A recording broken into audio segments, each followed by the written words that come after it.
Hi friends, అందరికీ నమస్తే. మా వారు పెత్రమాస రోజు పెద్దగా బియ్యం ఇచ్చారు మా మామయ్యకి, మా తాత వాళ్ళకి. ఇక అమ్మవారు పసుపు కుంకుమలైన గౌరమ్మకు ఇలాగ పూలతో పేర్చి బతుకమ్మను ఆడతాము. ఫస్ట్ రోజు సెకండ్ రోజు బాగా చేసుకుంటాము. చిన్నప్పుడు అయితే 9 రోజులు చేసుకునే వాళ్ళము. పూల కోసం ఉదయాన్నే లేచి ఉరికే వాళ్ళము. ఇక దీపారాధన చేసి ఇంట్లో పనులు చేసేసరికి సాయంత్రం అయిపోయింది. అసలు నాకు పని సరిపోయింది. వీడియో తీయడానికి కూడా ఓకే లేకుండా ఉండే. అందుకే బతుకమ్మ పేర్చేది కొంచెం లేట్ చేశాను, తీయలేదు కూడా.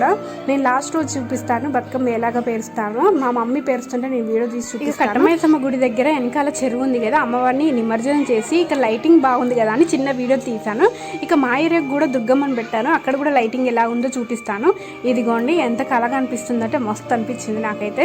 ఇక నేను ఇలాగ చేసుకున్నాను. లాస్ట్ రోజు మాత్రం ఎలా జరుపుకుంటామో ఖచ్చితంగా మీకు వీడియో తీసి చూపిస్తాను. ఇక నవరాత్రులకు 9 గాజులు 9 కలర్లు వేసుకున్నాను. మీకు నచ్చితే లైక్ చేయండి, సబ్స్క్రైబ్ చేయండి.